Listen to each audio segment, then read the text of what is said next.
That big box. I suspect there's going to be a smaller box in here. And there is.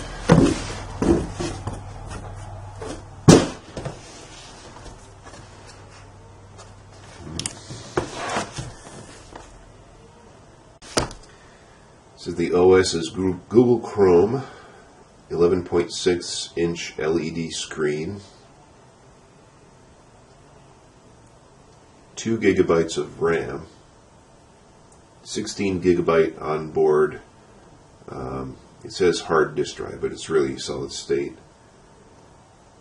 No wired connection, so it's through the air only. It's interesting. Wi-Fi is 802.11 AVGN and color silver.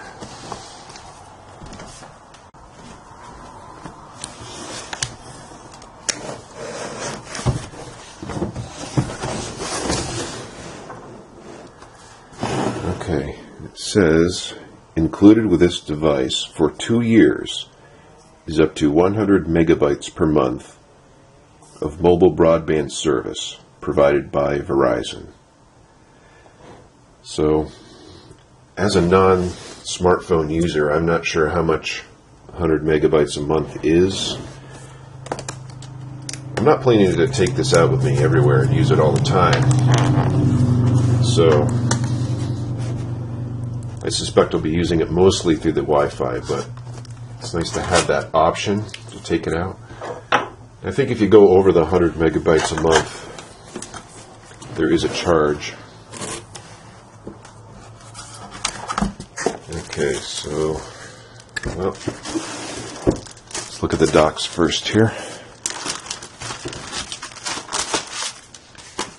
We have a quick start guide. I imagine I'll have to sign in with my Google ID.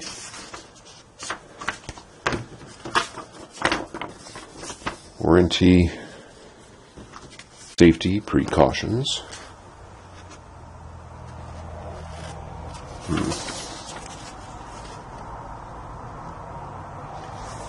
Basic common sense there. Welcome to your Chromebook. Thank you.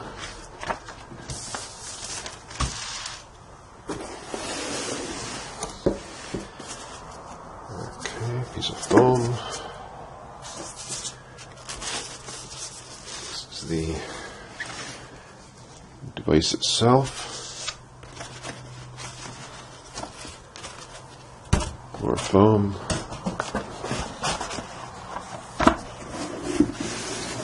I think this is probably the charger.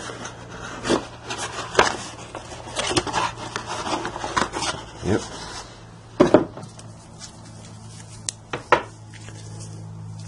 That's not too bad. It's pretty small. That's pretty portable.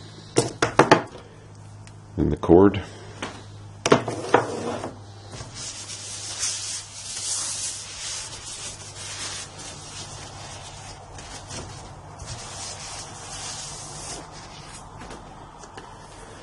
And there she is.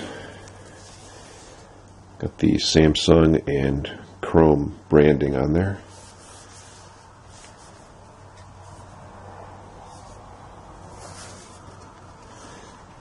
As far as ports go, there's nothing here or here. Here, what is this? Headphone jack and a port for, what is that? Oh, SD cards, so maybe you can expand the storage. And on the back we've got 2 USBs and an HDMI port. And this, and there's a little slot here.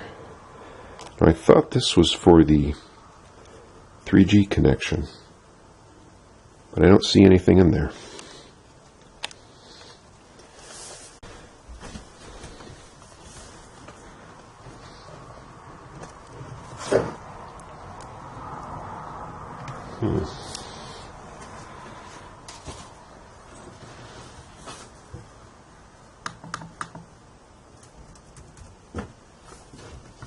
The letters in the keyboard are in lowercase. That's interesting.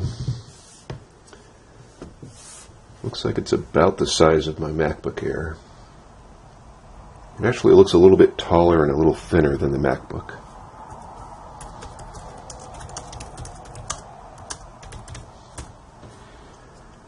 Webcam. I wonder if I could do like Google Hangouts with this.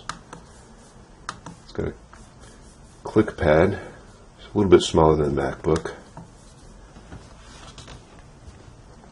But I don't know, it looks good. Let's try booting it.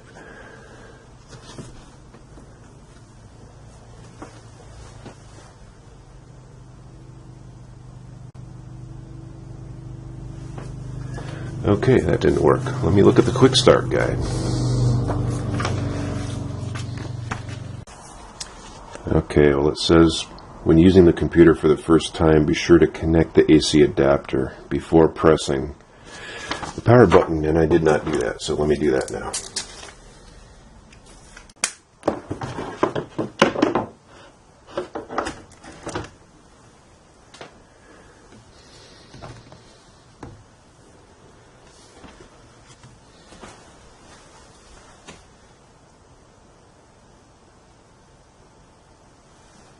Interesting, I didn't have to push the power button again, I just opened it.